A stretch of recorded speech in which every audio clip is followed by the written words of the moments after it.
We'll do this one.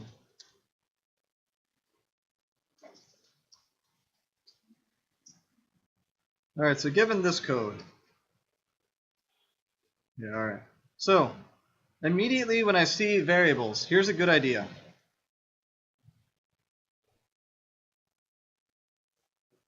Just write those out. X1, X2. All right, I go in. User input is continue, right? Right? Just so far. All right, so that means, do I enter this while loop? Awesome. And what do I do the first thing? Good, x1 equals x1 plus 1. So I go up here, and I say, okay, that's a 1 now. Then I go back down, I say, all right, what's next? If x1 modulus 2 equals 1, does it? Yes, right? Because 1 modulus 2 is 1. Got 1 left over. Everyone remembers that modulus is remainder, right? Good. So, what does that mean I do? x2 equals x2 plus 1. Good so far? Cool. Get the user input. The first thing the user says is continue. Okay? So that means we continue, right? Right? Good. x1 plus 1. And honestly, the rest of this process, it's very zen, you know? It's peaceful. You get to walk through. Is 2 modulus 2 1? Ah. So we don't do that part. So I don't change x2. Get the user's input. It's continue. So does that mean I continue? Sure does. X plus 1. x1 plus 1.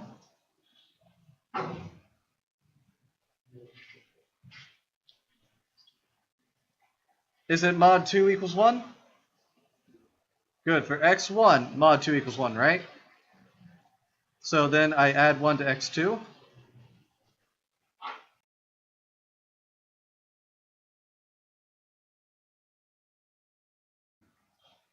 Odd or even? Yeah. Modulus 2 is the best way for odd or even, like you guys saw in your table print lab.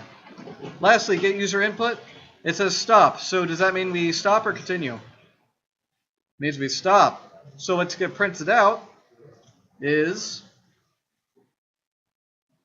3 and 2, right? I have 1 minute left of my quiz. All right.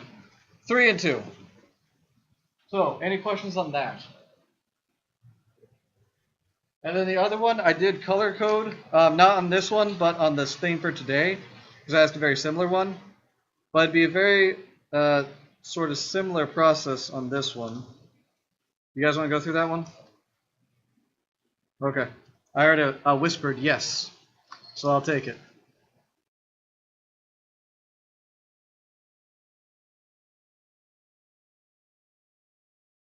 Can you guys see it or no? Dagnabbit. Okay. We'll say this. x1 is 0. It's a lot like the other one, actually. Count, which I'll just write C. Would that make sense if I just wrote C? You guys feel okay about that? The only problem with doing that is if I had another int C down there, because then you should not do that, because you don't want to get those mixed up. It'd be like writing just X for the other one. It'd be like, which one's which? All right, good. So, user input is continue, so we start the while loop, right? Always check this. Even if you think you know, just go ahead and check it. Maybe I'd be really mean one day and make it continue as long as they say stop. I probably won't, but, you know. First thing I do is what? Does everyone know what plus plus means? Everyone knows that plus plus is to add 1 to it. There you go. It's like saying count equals count plus 1. Same thing. Different from saying count plus 1, because that wouldn't add anything. You need either the equal sign, count equals count plus 1, or you need the plus plus. So I'll go ahead and do that. Okay, cool. Now, is count mod 2 equal to 1? No. Good. But now notice this stuff. I'm actually going to draw around this, that way I have it selected. Is count greater than 3? No. Good. And this is where a lot of you made your mistake. Do x1 equals x1 plus 2 then, because the else. And that's something you can't miss. Goes to the end of that loop, goes back up.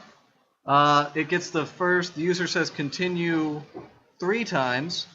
So we'll do the first one, continue, count plus plus. And stop me if I'm going too fast. Am I going too fast? Okay.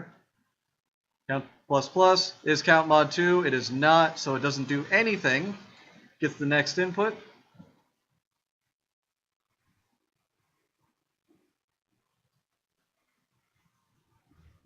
Gets up to the top, count plus plus.